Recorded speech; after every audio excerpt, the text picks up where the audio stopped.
noite a todos. Sejam todos bem-vindos hoje no nossa programação especial do Dia da Reforma, dia 31 de outubro.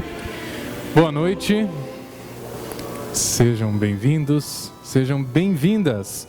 Nós estamos hoje na comunidade evangélica de Confissão Luterana de Cuiabá, pertencente à Igreja Evangélica de Confissão Luterana no Brasil, a IECLB. Eu tenho imenso orgulho de poder me apresentar hoje, depois de quase 7 anos de ordenação ao ministério pastoral nessa igreja, como pastor Adriel Rach. Não é e nunca foi para alimentar o meu ego. Ministério ordenado é para mim responsabilidade, conhecimento traz responsabilidade. Quando nós sabemos de algo, nós nos tornamos cúmplices, corresponsáveis e também participantes disso. Sendo assim, se conhecemos a Cristo e ao Evangelho, nós então estamos habilitados e devidamente vocacionadas a pregar sobre Ele. Não apenas nós, ministros e ministras. Alguém me disse certa vez que pastor não tem bola de cristal, afirmando que nós precisamos nos apoiar mutuamente, mais gente pegando junto, né, e se ajudando e cuidando uns dos outros, umas das outras. Ao que eu concordei dizendo, ainda bem, né, que pastor não tem bola de cristal, pois se eu tivesse bola de cristal, ao saber sobre os problemas de todos e todas, certamente eu não daria conta. E de fato nós não damos conta. E é assim de propósito, porque o conhecimento nos torna responsáveis. A palavra bíblica que nos acolhe para esse dia da reforma é onde o Senhor disse ao apóstolo Paulo: a minha graça te basta porque o poder se aperfeiçoa na fraqueza. 2 Coríntios 12, 9. A minha graça te basta porque o poder se aperfeiçoa na fraqueza.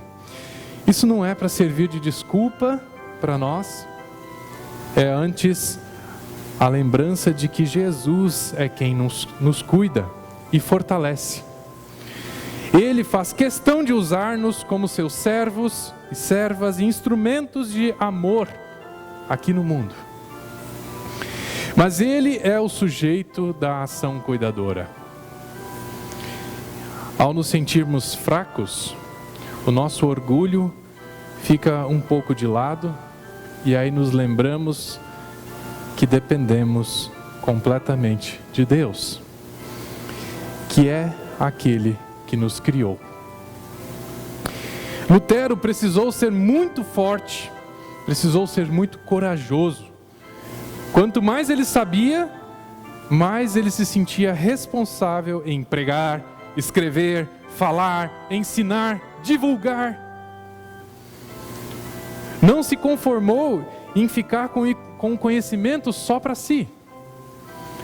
Através da teologia, da filosofia e dos resgates históricos, áreas de estudo que hoje são desprezadas por muitos, Lutero conseguiu mudar o mundo.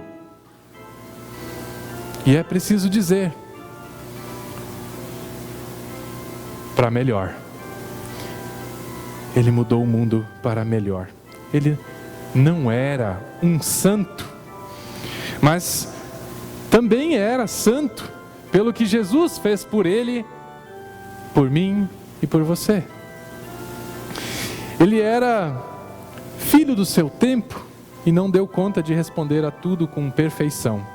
Mas também era alguém muito à frente do seu tempo, capaz de questionar conceitos e verdades absolutas estabelecidas até então indiscutíveis. Por fim, eu preciso dizer que Lutero não é o motivo de nós estarmos aqui essa noite reunidos na casa de Deus, nessa comunidade. O motivo, na verdade, é aquele para quem Lutero apontou, sobre quem Lutero pregou e por quem ele brigou: Jesus Cristo, o Filho único de Deus, Salvador e Redentor da humanidade. Jesus é aquele que resgata o ser humano antes do pecado, o ser humano antes do pecado, pagando todo o preço por isso. Sendo assim, não precisamos de nada mais do que a graça de Deus, revelada em Jesus Cristo. Agora que vocês já sabem disso, não esqueçam que o conhecimento nos torna responsáveis. A pergunta é: o que você vai fazer com esse conhecimento? Bem, nessa noite, a primeira coisa a fazer é louvar, orar, participar dessa conversa agradável que nós queremos ter aqui hoje. Então eu quero dizer, sinta-se bem, sinta-se em casa, aqui a casa é nossa e Deus também quer estar presente e por isso nós o convidamos. Invocamos a presença do Trino Deus, Pai, Filho e o Espírito Santo. Amém. E eu quero saudar especialmente, os dois convidados da noite, que é pastor sinodal Lisandro Reinheimer e o pastor Deolindo Feltz, capelão Hospital do Câncer, Sino do Mato Grosso. Vamos hoje então fazer uma experiência nova, pelo menos para mim, perguntas e respostas aqui do tipo talk show. Trata-se de um diálogo com perguntas e respostas em que o nosso tema principal será a Reforma Protestante, mais especificamente a reforma conduzida por Martinho Lutero, partindo do dia 31 de outubro de 1517, obviamente trazendo ao nosso contexto os desdobramentos dos pensamentos de Lutero para a nossa realidade atual. Vamos ter um momento de oração. Oremos. Pai amoroso, obrigado porque hoje nós sabemos que assim podemos te chamar. Um Pai próximo, compreensivo e amoroso, que está conosco sempre e nos acolhe e sustenta nas aflições. Nesse momento de conversa que nós queremos ter sobre a reforma e seus desdobramentos, pedimos que nos inspire e ilumine com o teu Santo Espírito. Cumprir a tua vontade é o nosso maior desejo e objetivo. Mesmo que muitas vezes não sejamos capazes de demonstrar isso na prática. Por isso pedimos, purifica-nos e transforma a nossa mente em teu favor e o nosso agir em favor da tua vontade neste mundo. Por Cristo, teu Filho que eternamente habita contigo e com o Espírito Santo. Amém. Vocês podem sentar e é com muita satisfação que eu também já convido para virem aqui, para tomarem seus lugares. Aí vocês podem escolher aonde vai sentar quem aqui. Pastores Elisandro e Deolindo. Eu vou sentar aqui, nessa aqui, Nós vamos ficar sentados, que assim a gente pode ficar mais à vontade. Vocês também, Hoje é um pouco mais informal, nosso momento. E primeiramente dizer muito obrigado, pela presença e por terem aceitado a esse convite, a esse desafio, nessa noite especial para todos nós da Reforma Protestante. Bem, inicialmente, eu gostaria de pedir aos participantes, então, para que falassem um pouco sobre como que chegaram à fé evangélico-luterana e o porquê que escolheram, então, se manter nessa igreja, nessa fé, e mais do que isso, se tornarem pastores numa igreja confessional luterana. Pastor Elisandro, gostaria de começar respondendo essa pergunta. Pode pegar o microfone. Eu não tenho nenhuma experiência mirabolante, milagrosa, visão que caiu do céu, nada disso. Eu nasci dentro da igreja. Significa simplesmente isso. Mas talvez a grande pergunta é o que faz permanecer. Porque um tempo atrás era comum a gente se torna luterano por meio do batismo e você vai continuando. Mas nós sabemos que hoje em dia isso não é mais assim. Na verdade, todas as igrejas eram assim, não é? Você continua mais ou menos, salvo no dia do casamento, que você vai ter que escolher caso sua esposa ou seu esposo não for luterano ou luterana. Era assim. Hoje em dia, as pessoas, nós percebemos que nossos filhos nem sempre continuam nessa mesma fé. Eu resolvi ficar por quê? E isso eu acho importante ainda hoje, porque eu tinha algo para fazer. Esse era o detalhe. Eu tinha algo para fazer, eu tinha como servir. Era isso. Quer dizer, quando eu era criança, assim como esses meninos aqui, eu era levado na igreja e eu gritava os hinos. Não tinha culto infantil durante o culto, eu gritava os hinos. Se eu podia ficar do pé do lado do pai e da mãe, eu gritava mais alto ainda, para que todos percebessem e dissessem, mas que menino que canta bonito, né? Essa ingenuidade, essa puerilidade toda, né? Depois eu já pude carregar o violão do pastor e os inários. Isso foi precioso. Depois ensino confirmatório, a gente vai indo na juventude, depois pude ter a função de orientador de ensino confirmatório. Quer dizer, a fé ela foi sendo trabalhada aos poucos. E aí lá pelas tantas, de fato, eu achava tão bonito o pastor lá na frente pregar, né? Mas eu podia também ser assim, né? Tão ingênuo assim. Por que eu trago exatamente essa simplicidade? Porque Deus tem os caminhos mais simples para chamar as pessoas, seja no ministério, seja para a vida cristã.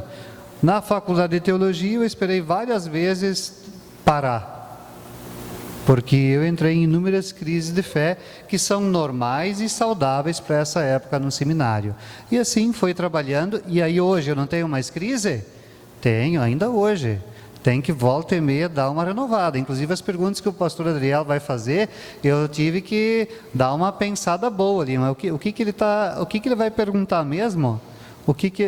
Como é que vai ser? Então, a gente tem que rever os nossos conceitos, as nossas respostas sempre de novo. É isso, simples assim. Obrigado. Então, pastor Deolindo, como chegou a fé evangélico-luterana e por que você escolheu se manter nela ao ponto de se tornar um pastor numa igreja confessional luterana? A história é muito parecida, né? Nasci dentro da igreja, meus pais são luteranos, meus avós paternos e maternos são luteranos, assim também bisavós de ambas as partes. Então a gente vai dando sequência, né? Então é mais uma tradição familiar do que qualquer outra coisa. E a ideia de perpetuar, não perpetuar, mas de continuar na igreja luterana até o ponto de me tornar pastor da igreja luterana, é um tanto... eu tenho refletido sobre isso até poucos dias atrás. Enquanto eu estou escrevendo a introdução da minha tese de doutorado, essa história ela vai aparecer na tese. Porque no fundo, quando eu era criança ou até mesmo adolescente, eu nunca quis ser pastor luterano. Na verdade, o meu sonho era usar um jaleco branco, de preferência com o nome no bolso. Né? E isso possivelmente foi motivado pela dona Odete, que era dona de uma farmácia pertinho da minha casa. E era a única farmácia da vila e tudo acontecia naquela farmácia. Né? Consulta, medicação, procedimentos cirúrgicos, gesso, parto, tudo acontecia ali. E a dona Odete usava um jaleco branco com o nome no bolso. E eu achava aquilo o máximo, porque ela era uma referência na vila. E eu achava que ser como ela poderia ser uma boa ideia. Só que naturalmente a gente não tinha dinheiro para montar uma farmácia. Então, para poder usar um jaleco branco com o nome do bolso, eu teria que me formar em alguma coisa na área da saúde. E ao mesmo tempo eu me frustrei, porque perto da vila onde eu morava não existia nenhuma formação que me permitisse no futuro usar um jaleco branco, né? Nem odonto, nem farmácia, nem medicina, e nada disso. E mesmo que tivesse, significava ter que morar fora, ter que ficar distante, custear as mensalidades e também o fato de morar longe de casa, e aí financeiramente não era possível. Até que, de alguma maneira, alguém começou a me sugerir trocar a cor do jaleco. Então, trocar o jaleco branco pelo jaleco preto, no caso, o talar. E aí, por influência de alguns primos, influência de algumas outras pessoas, do próprio pastor da comunidade, acabei então trocando a cor do jaleco. Então fui em direção, não mais ao jaleco branco, com o nome no bolso, mas em direção ao jaleco preto, o talar. Nas primeiras semanas da faculdade, isso foi lá para os anos de 1996, nas primeiras semanas de aula, eu ouvi histórias lindíssimas. Tinha um programa de integração de novos estudantes. Eu ouvi histórias lindíssimas de pessoas que sonhavam, desde pequenininho, em ser pastor, em ver o pastor de talar, eu poderia ser assim também. E apenas, de 42 histórias, apenas a minha destoava das demais, porque eu disse na pergunta, olha, cada qual então diz qual a sua motivação para estar aqui e por que quer estudar para pastor, e eu não sabia a resposta. E eu simplesmente disse, olha, eu ainda não sei porque eu estou aqui. E ao mesmo tempo, durante 7 anos de formação, a impressão que dava é de que aquele jaleco branco me perseguia. Porque mesmo que eu tivesse optado pela troca da cor, o jaleco branco sempre apareceu no meu tempo de formação. Eu fiquei 2 anos num pré-estágio, no asilo, hoje Instituição Pela Betânia, que era um asilo, mas que acolhia crianças. Eu queria fazer um trabalho com as crianças. Mas o responsável pelo asilo, pela instituição, disse que eu poderia ser melhor utilizado, a demanda mais importante naquele tempo era cuidado pastoral na enfermaria de cuidados paliativos. E aí eu fiquei 2 anos, a cada 15 dias, passando o final de semana inteiro, dentro de uma unidade de cuidados paliativos, onde o pessoal usava jaleco branco. Eu era o único que não usava um jaleco branco lá dentro. E eu ouvi histórias lindíssimas em alemão, cujo idioma eu não entendia uma palavra sequer. Passando daquele tempo de 2 anos, eu cheguei numa outra situação, que é um componente curricular da faculdade, que era clínica e aconselhamento pastoral. E a previsão era de que de manhã tinha aula teórica e na parte da tarde, algum lugar que você iria fazer uma inserção prática. Poderia ser numa instituição de longa permanência, ou asilo, ou lar de idosos, ou poderia ser numa ONG. E no meio de tantas opções tinha o hospital. E a gente fazia esse estágio prático por sorteio, né? Era sorteado quem ia onde. Eu fui sorteado para ir no hospital. Então foram mais 6 meses fazendo visitas para pessoas doentes no Hospital Centenário em São Leopoldo. Depois eu fui para o estágio em Marechal Cândido Rondon. No estágio de Marechal Rondon eu estava feliz da vida, porque eu ia, enfim, fazer cultos, fazer batismo, fazer confirmação, enfim, um monte de coisas que ser pastor, então, era atribuição de pastor, e eu estava ansioso por aquilo. Mas aí os 3 ministros da paróquia disseram para mim assim, olha, acho que nós temos uma demanda especial aqui, que acho que você poderia ser útil. Né? Então você faz o seguinte, a sua ênfase de estágio vai ser visita a pessoas doentes da comunidade e também que estão hospitalizadas, que estão em casa e hospitalizadas.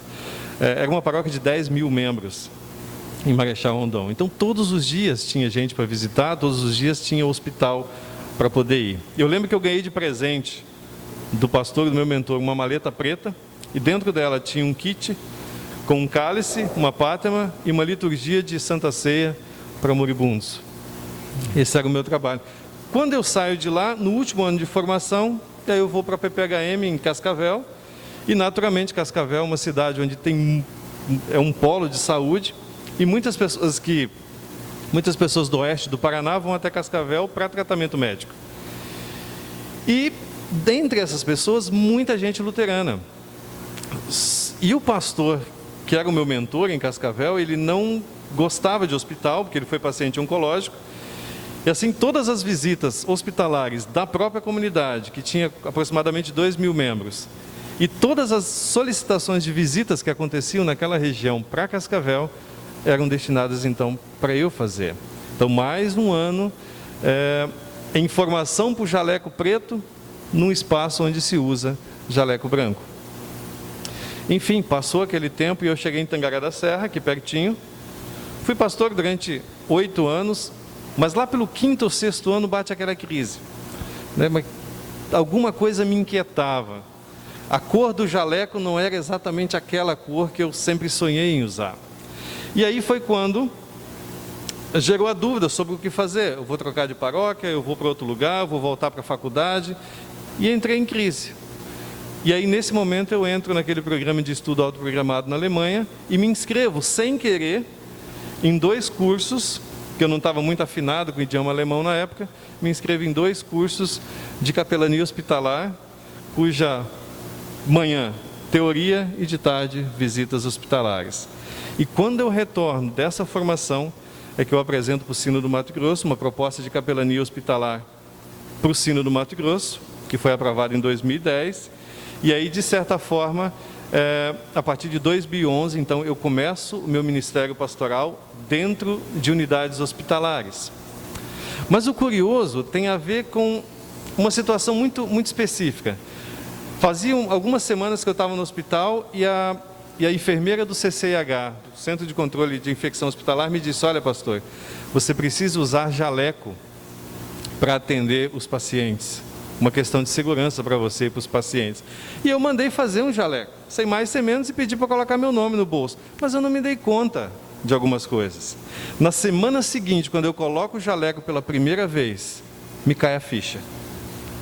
Meu sonho de criança estava sendo realizado. Eu tinha, naquele momento, um jaleco branco com o nome no bolso. E eu comecei a olhar para toda aquela história, aquelas experiências em espaços onde se usava o jaleco branco, e eu entendi que, na verdade, Deus apenas escolheu um caminho diferente para realizar o meu sonho de criança. No fundo, aquelas experiências em hospitais, em instituições, foi o jeito que Deus escolheu para 20 anos depois eu poder usar um jaleco branco que eu quis naquela época.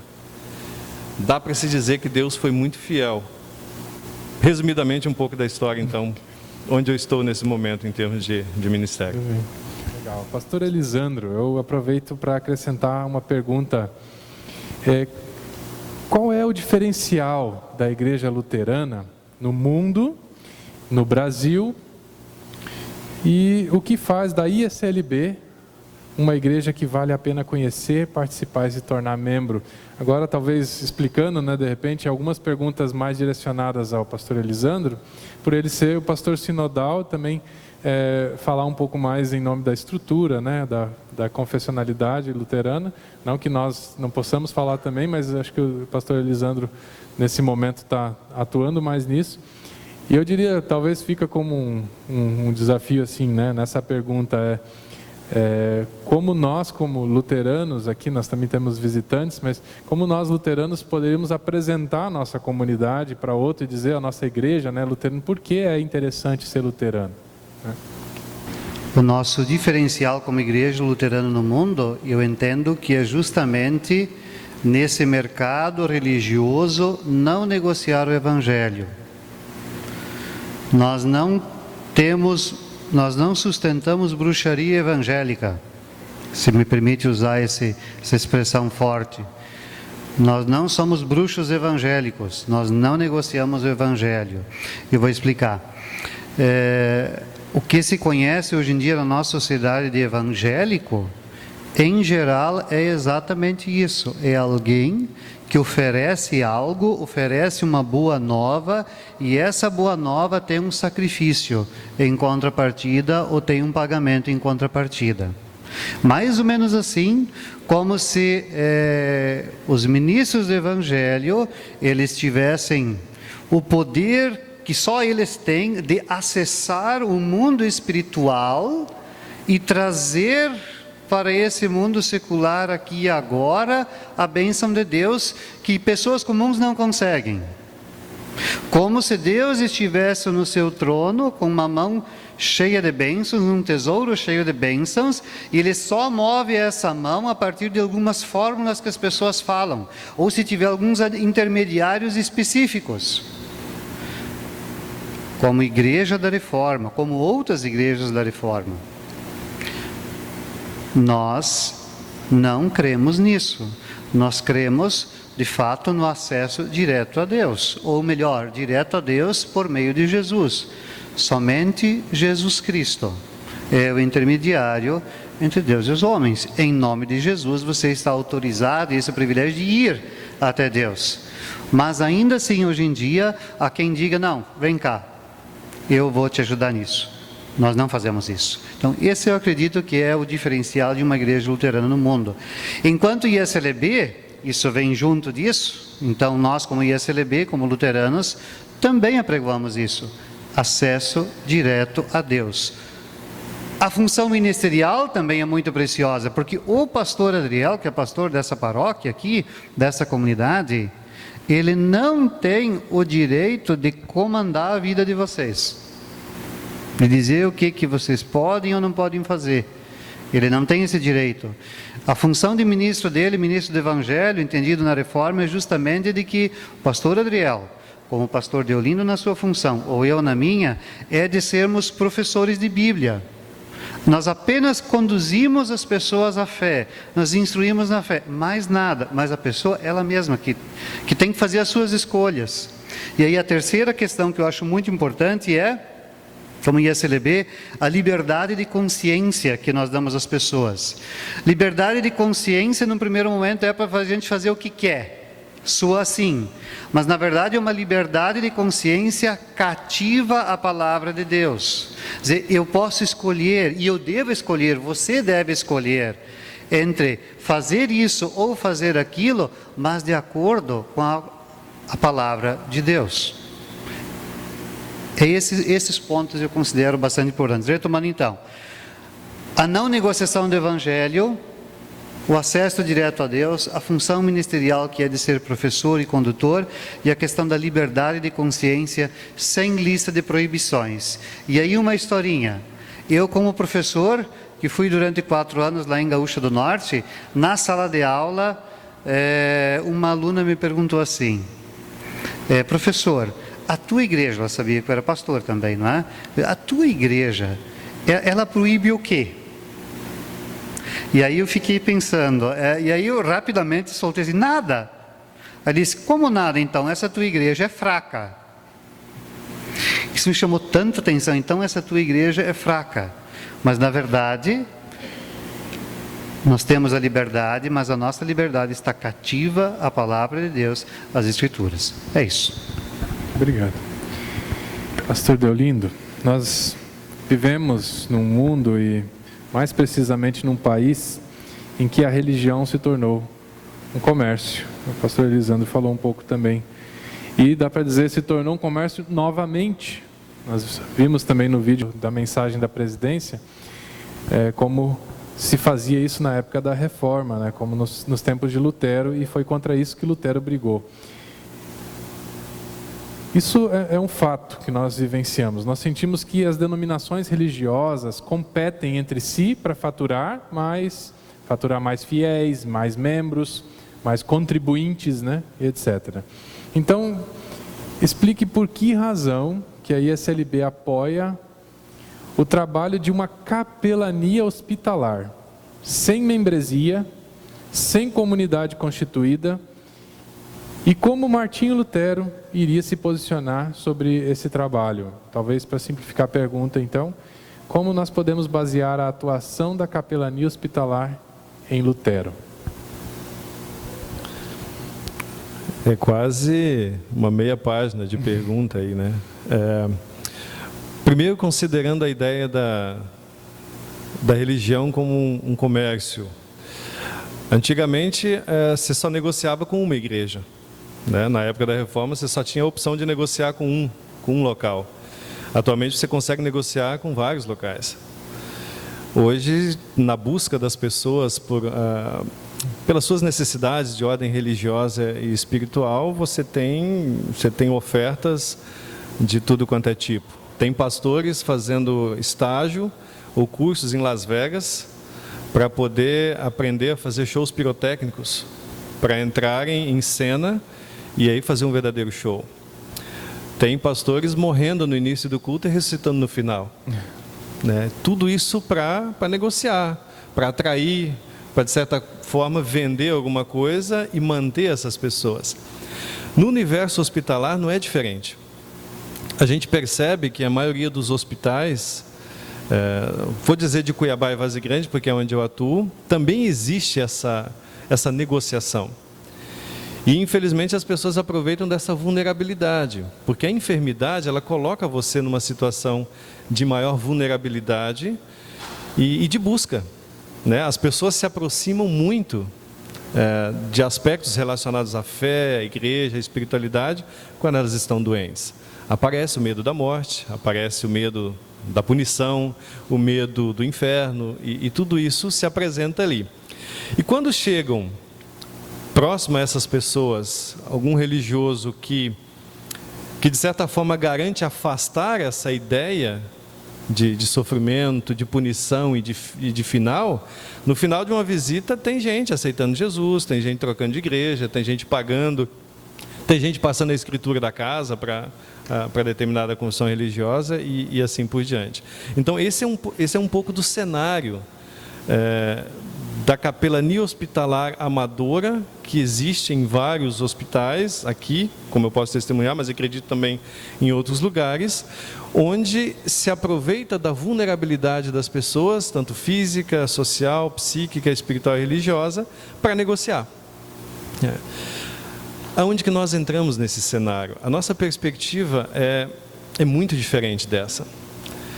O estar ao lado das pessoas enfermas, ela parte do primeiro momento de respeito a quem está ali, de respeito à sua vulnerabilidade, de respeito à sua condição, e em nenhum momento a gente agride ou a gente negocia cuidado pastoral.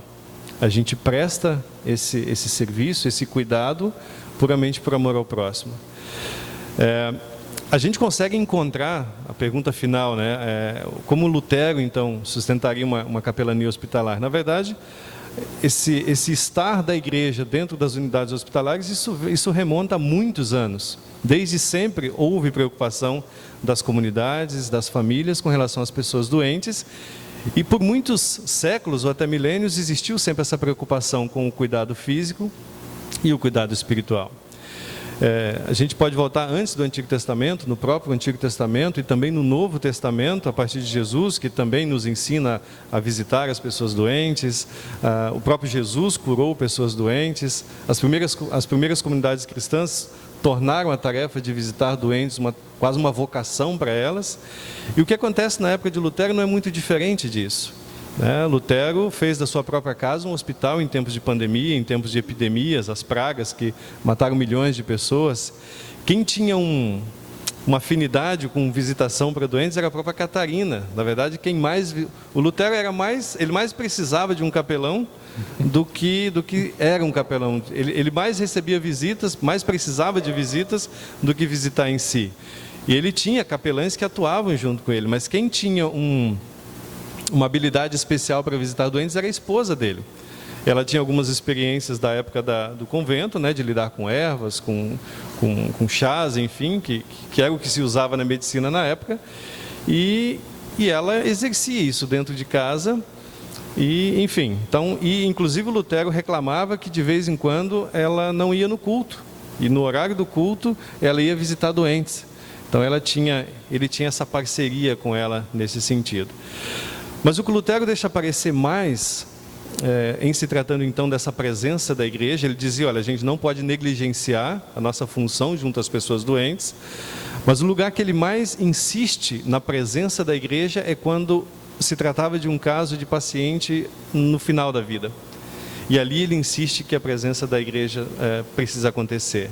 E aí ele fala da importância naquele momento, num sermão que ele escreveu em 1519, ele fala então sobre o sermão de preparo para a morte, sermão de preparação para a morte. Ele fala que é importante que as pessoas tenham a chance então de se confessar, de receber os sacramentos, de receber a unção e ter a presença do ministro religioso para a questão do perdão. Então ele insiste que nessa fase final de vida, é importante então que a igreja esteja presente e ofereça àquelas pessoas esses recursos religiosos, uma forma de se sentir em paz diante daquilo que o aguardava ou a aguardava nesse momento. Muito bom, obrigado. Pastor Elisandro, Lutero era contra a igreja institucionalizada, organizada, e se não, por que ele foi insubordinado e tão agressivo nas suas contestações frente à Igreja Católica da época? E por fim, na mesma linha de raciocínio, na sua opinião, daria para dizer que hoje em dia, através dos movimentos ecumênicos, Nós estamos nos reaproximando da Igreja Católica, ou seja, existe a possibilidade de uma reunificação? Pergunta meio marrota aí do pastor, né? Primeiro a parte do Lutero e a questão da institucionalização, contra a instituição, a favor, enfim. O Lutero a gente conhece de personalidade que ele tem uma personalidade agressiva. Talvez dos reformadores, um que mais tinha as ventas acesas, digamos assim. Ele chega nos seus escritos a xinga no papel. Imagina como é que era então ele falando, debatendo, o debate que era um dos recursos da época. Eu diria o seguinte, a corrupção da igreja da época, de toda a situação, levou ele também a se manifestar tão veementemente contra a igreja da época. Claro que tem o jeito dele junto disso, mas ele, num primeiro momento, ele foi dentro dos caminhos da instituição, leia-se então Igreja Católica dessa época. Ele foi dentro desses caminhos buscando de fato, a reforma, como se fosse uma reforma de uma casa. Vamos ajeitar o que é preciso, no grosso modo não precisa mudar muita coisa não, vamos ajeitar o que é preciso. Mas quando aparecem as 95 teses, o que era para ser uma reforma, nesse momento passa a ser um movimento de restauração, eu diria, do Evangelho primeiro, dessa igreja apostólica, um retorno às raízes, e um movimento que não começou com ele, que veio antes dele. Mas tem mais um detalhe, talvez, que a gente precisa observar. Nessa época nós temos a seguinte compreensão, nós temos vamos pensar num triângulo, uma ordem de classes. Em cima está o clero, todo o pessoal da igreja, papa, bispos, sacerdotes. Depois abaixo deles vêm os nobres, senhores feudais, famílias aristocratas, enfim, e abaixo vem os servos. O Lutero vai falar o seguinte, essa ordem, não existe essa ordem, essa diferenciação ela não existe, todo mundo é igual perante Deus, se é bispo, padre, se é nobre, se é servo, se é uma pessoa normal do mundo, todo mundo é igual perante Deus. E a partir disso, ele vai afirmar, através de 1 Pedro, o sacerdócio geral de todos os crentes. Todas as pessoas são, de uma certa maneira, um sacerdote. Quer dizer, você que está ali, você é um pastor, você é uma pastora. É isso mesmo. Você é um pastor, uma pastora na tua casa, no teu trabalho. Isso não significa que você tem que ser um pastor de igreja, uma pastora de igreja. Mas você é um pastor lá onde é que você está. Você é uma pastora lá onde você está. Essa é a ideia. Nessa ideia de igualdade, o Lutero também se autoriza a dizer justamente para essa igreja, para todo mundo, ei, vamos voltar àquilo que é para ser. Vamos retornar ao Evangelho primeiro. Não é assim, a coisa está muito torta. Ela tem que mudar. Assim que se estabeleceu, acredito que nessa primeira parte, então, sobre hierarquia, dessa maneira a gente pode encarar. Quanto à questão do ecumenismo, acho que aí até o pastor Teobaldo não tem muito mais autoridade para falar no nosso assunto, ele é o nosso expert aqui. Eu vou só arriscar dizer que a unificação com a Igreja Católica, eu acho que não vai ocorrer. Acho bem difícil, por conta de grandes diferenças que existem. Por mais que nós nos aproximamos muito, justamente também com o assinado em 99 do Tratado de Justificação por Graça e Fé. Mas a unidade, ela deve existir, deve permanecer e deve ser trabalhada, sempre mais um pouco. Principalmente aquele ecumenismo que a gente fala também de ação. Muitas vezes a gente fala muito de um ecumenismo de celebrativo, que é importante. Mas nós, igrejas, luteranos, católicos, anglicanos, inclusive os irmãos que estão aqui, outras igrejas também evangélicas, nós precisamos nos unir para fazer alguma coisa diferente nesse mundo. O mundo, ele é de Deus, mas o diabo quer tomar, isso a gente sabe. Mas o mundo é de Deus e nós somos responsáveis aqui agora por isso. Então, assim, a unidade nós devemos buscar. Ninguém é para ficar apontando o dedo para o outro, Mas cada um de nós deve estar certo daquilo que acredita, estar certo da sua confissão e permitir que o outro também coloque perguntas e buscar responder elas. Assim a gente vai se firmando. E esse reconhecimento de que a outra pessoa é alguém que ela também tem algo para falar do Evangelho. Isso é muito importante. Eu aprendo com ele e ele também aprende comigo. E nessa unidade nós estamos, ainda que estejamos em igrejas diferentes. Mas não resta dúvida de que a cristandade estar dividida em diversas igrejas, e com Lutero não foi o primeiro, porque o primeiro cisma ainda foi com a igreja católica e ortodoxa, que depois surgiu, é uma dor que nos ocupa permanentemente. Por isso que até a gente tem a semana de oração pela unidade dos cristãos. Isso. Obrigado. Pegando um gancho nessa fala sobre ecumenismo, professor Deolindo, como que Lutero, como que ele diria que deveria ser a atuação da igreja para fora dos muros da própria comunidade, na sua visão? Eu vou usar como exemplo a nossa própria iniciativa como sínodo, que é justamente a capelania hospitalar do sínodo, que é essencialmente ecumênica. Por mais que tenha sido hoje a capelania hospitalar do sínodo, por mais que tenha sido iniciativa de dentro da nossa igreja, a maioria das pessoas que são cuidadas por esse trabalho são pessoas de fora dos nossos muros. Além do hospital de câncer, onde 90% do trabalho acontece, até mesmo as visitas ou os atendimentos que a gente faz fora do hospital, em boa parte são pessoas cujas próprias comunidades ou lideranças do sínodo indicam, são pessoas de outras confissões religiosas. Eu faço a lista de pessoas que nós atendemos, então são muitas pessoas da comunidade católica, muitas pessoas das comunidades evangélicas e ainda outras que as nossas comunidades indicam para fazer visita. É algo muito bonito. Então, essencialmente, essa é a nossa demonstração prática do quanto que nós acreditamos e o quanto que nós apostamos nessas relações ecumênicas e em ações ecumênicas e não apenas em celebrações ecumênicas, como diz o pastor Elisandro. Eu particularmente, eu entendo assim, e para mim é a minha motivação pessoal e ministerial e pastoral para isso. É uma fala do pastor Jusney Tetzner, pastor sinodal do Sínodo do Vale do Taquari. Ele deu uma entrevista para um jornal local.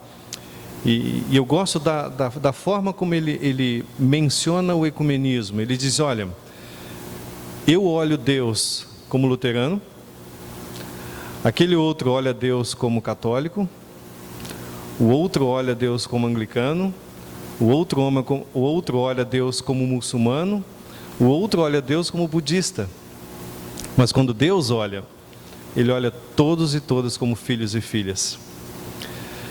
E o que define, especialmente esse trabalho da capelania, é o jeito que Deus olha para as pessoas, e não como nós olhamos. Então nós cuidamos no hospital de câncer, ou fora dele, ou qualquer ação que a gente venha fazer, a gente não faz para católicos, luteranos, anglicanos, budistas ou muçulmanos. A gente faz para irmãos e irmãs que estão ali. E é muito bacana, uma das cenas mais impressionantes de ecumenismo que eu presenciei no hospital, é um budista que ficou 60 dias hospitalizado, e a cada segunda-feira ele fazia questão de receber a visita de uma única voluntária, que era esposa de um pastor da Assembleia de Deus. Então você já pode imaginar, um budista, não cristão, e ela esposa de um pastor assembleano. E os dois passavam horas conversando. E os dois se encantaram pela história, pela teologia, pela confissão religiosa e pela experiência que os dois tinham. E no final de cada visita, o mais impressionante era ela dizer assim, olha, agora, antes de sair, a gente vai ter o nosso momento de oração. Você pode fazer a sua oração, do seu jeito, que eu vou fazer do meu jeito. Mas o importante é que tanto você quanto eu, a gente peça para você ficar bem e para você ficar em paz, porque isso está acima das nossas diferenças. Você estar bem e você estar em paz consigo mesmo, com as pessoas e com Deus, está acima das nossas diferenças. Muito bem, muito obrigado. Então, vamos começar a esquentar um pouquinho. Pastor Elisandro, partindo um pouco para nossa situação atual em nosso país, especificamente aqui, mais próximo de nós estamos vivendo tempos de preocupação com a natureza, o ecossistema, uso indiscriminado de agrotóxicos, queimadas, desmatamento, etc. No conhecimento que se tem de Lutero, nós poderíamos ter uma ideia sobre o que seria o conteúdo dos seus escritos, das suas pregações diante dessa situação específica, e para ajudar a apimentar ainda a sua resposta, de um modo geral, sem juízo de valor, né? Você acha que os ministros e ministras luteranas da ISLB, no Sino do Mato Grosso, agora como pastor sinodal, né? Vai falar de nós aqui também, correspondem ao que seria a expectativa de Lutero a uma pregação do Evangelho? Bem provocativa também. A primeira parte da sua pergunta, vamos falar sobre... na verdade, ela está perguntando sobre ética social e ambiental, se eu posso entender assim, né? Como é que seria hoje com Lutero? Eu acredito que a gente pode resumir isso numa frase bem conhecida do Lutero. Se hoje acabasse o mundo, ainda hoje eu pagaria as minhas dívidas e eu plantaria uma macieira. Tem um pouco a ver com a parte da resposta que eu já dei antes. Significa de que esse mundo não deve ser deixado simplesmente de qualquer jeito. Não. Se o mundo acabar hoje, quer dizer, a ética social, eu vou pagar as minhas dívidas, eu vou honrar os meus compromissos. Não é porque vai acabar que vai ficar tudo assim, ainda hoje. E eu também vou cuidar do meio ambiente ao meu redor. Lembrando os escritos de Lutero, são 503 anos de reforma, mas um dos escritos de Lutero, que é A Nobreza Alemã, resumindo o título, que é um título mais comprido, faz 500 anos, neste ano, esse escrito, é escrito em 1520. Ele faz uma exortação direta aos governantes da época sobre uma série de assuntos para a melhoria do estamento cristão. Como é que é para melhorar? Como é que é para fazer? Diante disso, eu diria, Lutero estaria de fato protestando. A pergunta é como é que ele ia fazer hoje? Se ele ia fazer hoje como ele fez na época de 1500. Existe a questão do contexto, era assim que se fazia mesmo? Eu acredito que assim, o maior erro nosso seria pegar e dizer que nós deveríamos fazer o mesmo que Lutero fazia, do mesmo jeito que Lutero fazia, aliás. Esse seria o grande erro. Os profetas ou o profetismo, cada época tem o seu jeito. E a pergunta para nós ministros, já que nós estamos falando muito pouco, estamos nos eximindo, não estamos falando nada sobre isso, nós precisamos encontrar o jeito que chegue ao coração das pessoas para falar da verdade, inclusive da criação de Deus.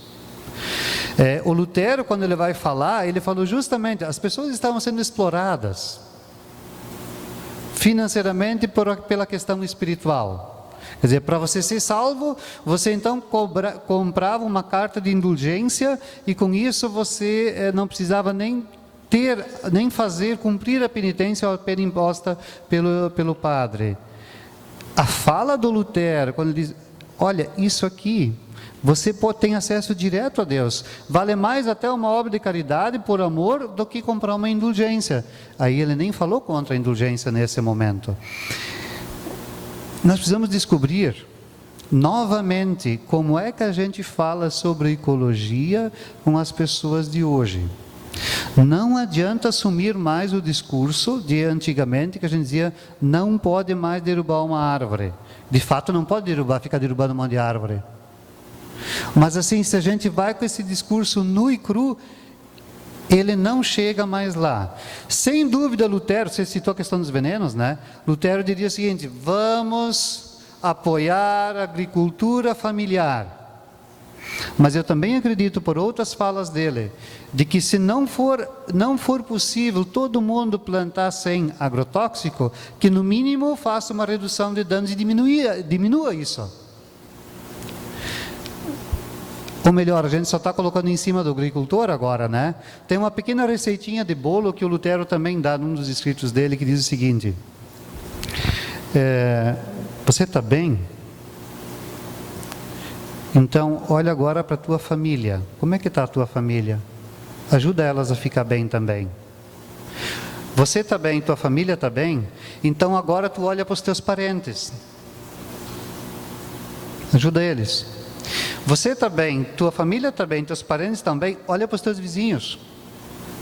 Ajuda eles. Você está bem, tua família está bem, teus vizinhos estão bem, teus parentes estão bem, teus vizinhos estão bem, então olha pelo pessoal da tua igreja. Ou seja, nós somos chamados a fazer aquilo que está ao nosso alcance.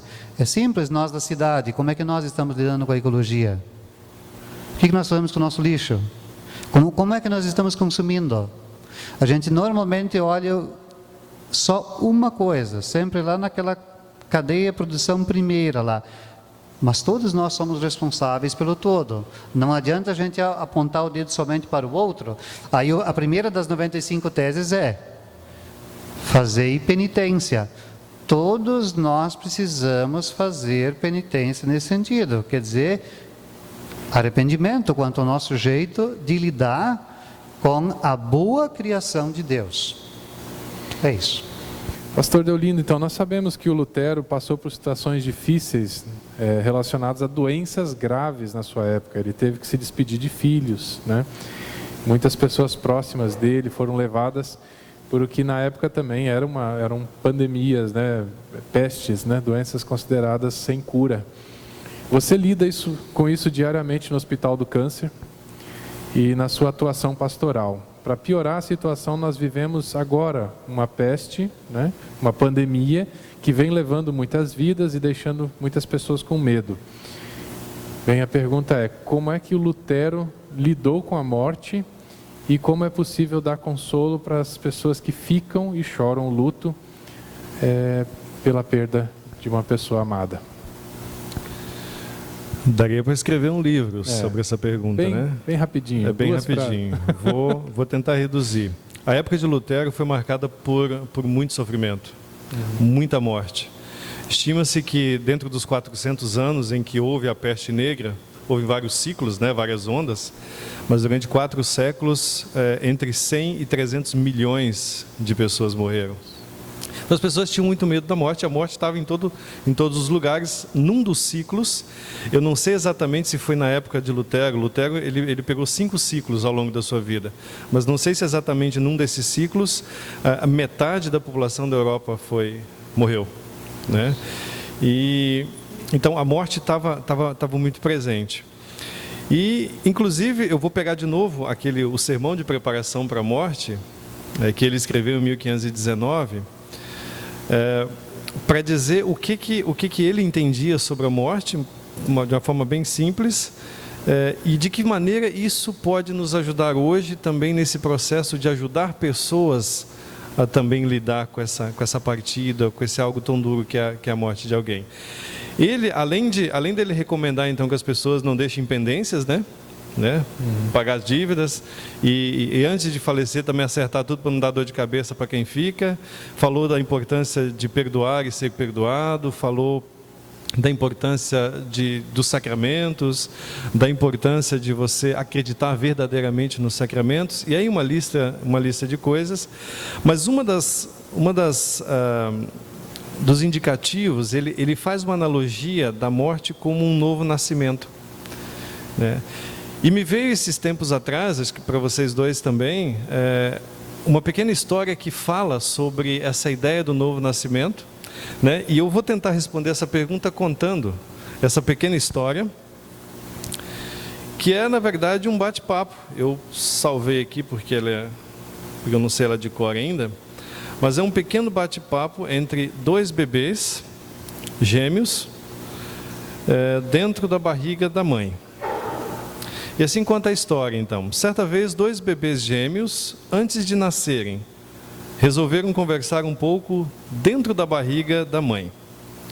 Logo, um deles pergunta: você acredita em vida após o parto? O outro responde: claro. Com certeza deve haver algo depois do nascimento. E eu acredito que nós estamos aqui, nesse lugar, apertadinho, escuro, principalmente para nos preparar para o que vem depois. Bobagem, disse o outro bebê. Não há vida após o nascimento. E como seria essa vida se ela existisse? O outro bebê disse: não sei muito bem. Mas vai haver bem mais luz do que aqui. Eu sinto que existe algo depois do parto. E acho que vai ser bem diferente do que estamos acostumados a ter aqui.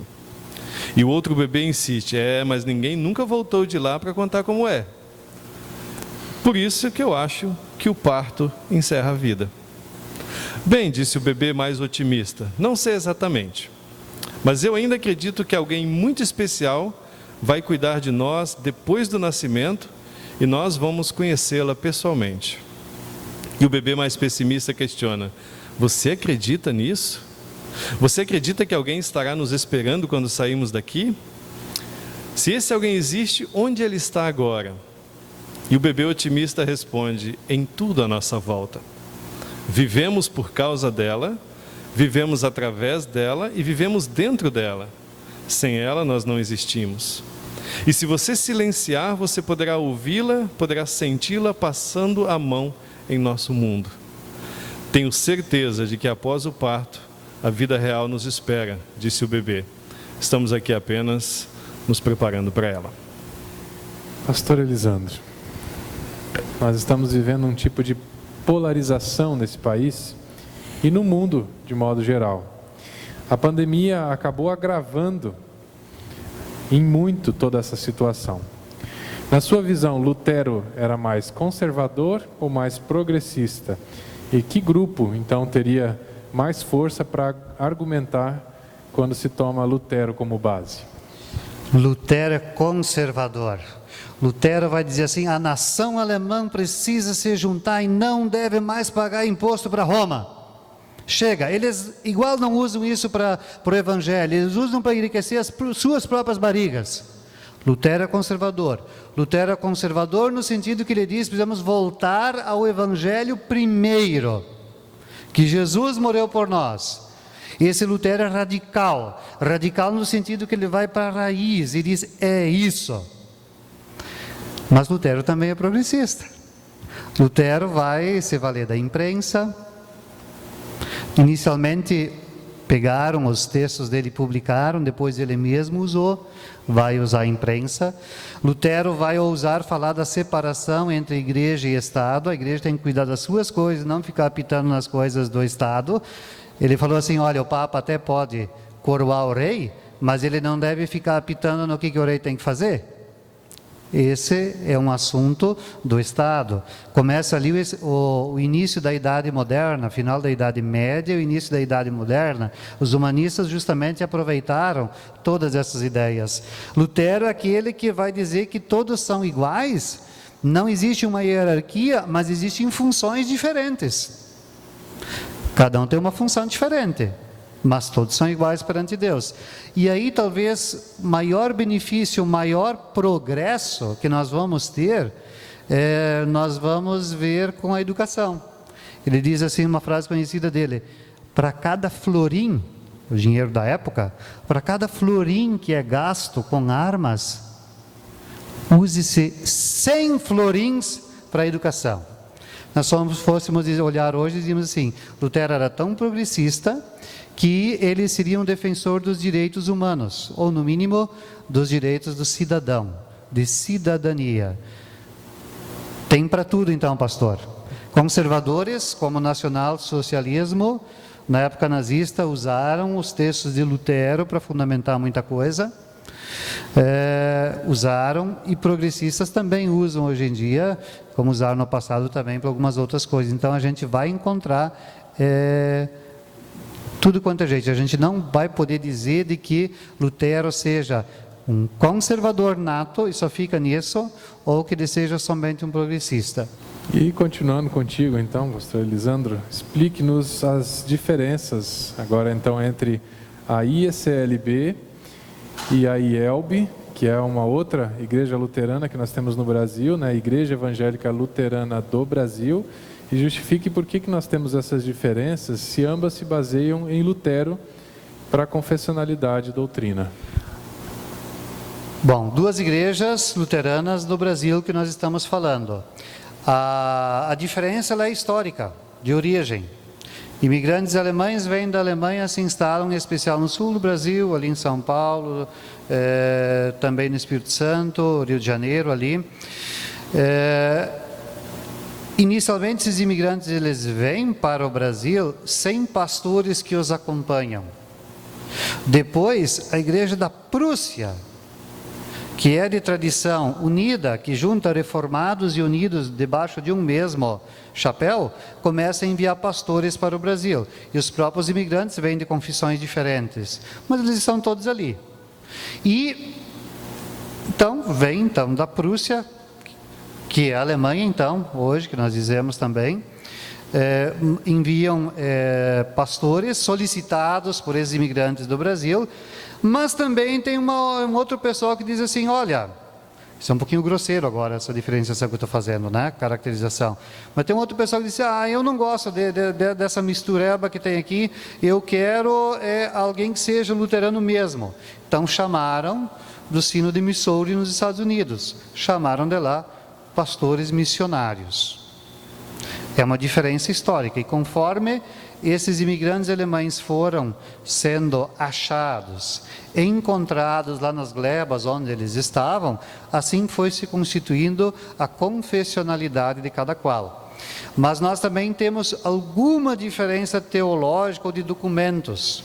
Então, nós temos essa característica, IECLB, que essa igreja aqui faz parte, nós temos uma característica bastante de fato, desses unidos. Nós, no nosso início, nós temos reformados ali, que vêm dessa ala mais calvinista ou zwingliana, e tem luteranos. Então nós somos no nosso início uma igreja essencialmente ecumênica, e que no início nem se dizia que era luterana, eram somente sínodos de fala alemã que tentaram se juntar ali, e só mais tarde veio desenvolvendo essa confessionalidade, e aí nós adotamos como documento, digamos, que nos ajude que seja a norma para nós, a Confissão de Augsburgo e o Catecismo Menor, enquanto os nossos irmãos da IELB, a Igreja Evangélica Luterana no Brasil, eles então vão usar todo o livro de Concórdia, que são mais confissões que foram escritas e destacadas, além dessas duas que eu mencionei, ao longo da história, mais daqueles primeiros 100 anos aqui,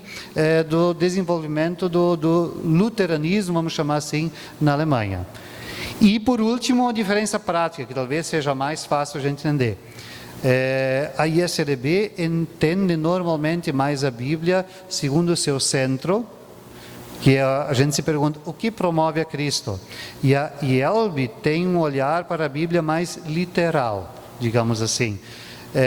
A ordenação ao ministério também, nós ordenamos também mulheres ao ministério, além de homens, e reconhecemos 4 ministérios por suas funções, digamos assim, que é o pastoral, o missionário, o catequético e diaconal, enquanto a IELB só tem pastores e pastores homens. E uma terceira característica prática é a recepção eucarística. Nós chamamos todos os batizados a participarem da Santa Ceia, mesmo que não sejam luteranos. A IELB entende que a participação eucarística é mais da congregação Corpo de Cristo local que aqui está. Isso, em termos mais práticos aí também. Muito bem. Bastante coisa, né? Obrigado pela disposição de vocês essa noite. Eu peço que a comunidade dê uma salva de palmas para os nossos convidados. Desejo que o Espírito Santo de Deus continue iluminando o ministério de vocês ali onde vocês foram chamados, vocacionados também para atuar. Amém. Quer sentar no sofazinho? Pode sentar. Tá legal, né? Já que o pastor deixou, né? Tô brincando, gente. Os avisos de hoje são poucos, né? sobre o primeiro, né, o culto virtual da Reforma em conjunto. Foi postado já, né, pastor? Sim, está postado desde hoje às 8 da manhã. Uhum. A Oase, ela vai se encontrar na quinta-feira, virtualmente pelo programinha às 14h30. Então, se alguém quiser participar da reunião da Oase, procura o pastor que ele adiciona lá, né, pastor? Uhum, claro.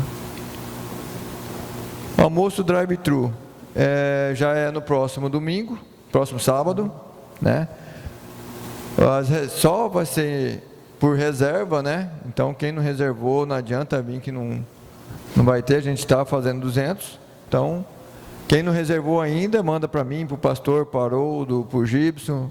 Então, é o próximo sábado. A gente tem uma rifa de uma TV também, R$5 cada número. Então, procura a gente, manda contato. A rifa é R$5. E que eu tenho só a cuca, R$15, tem pão de milho ainda R$10.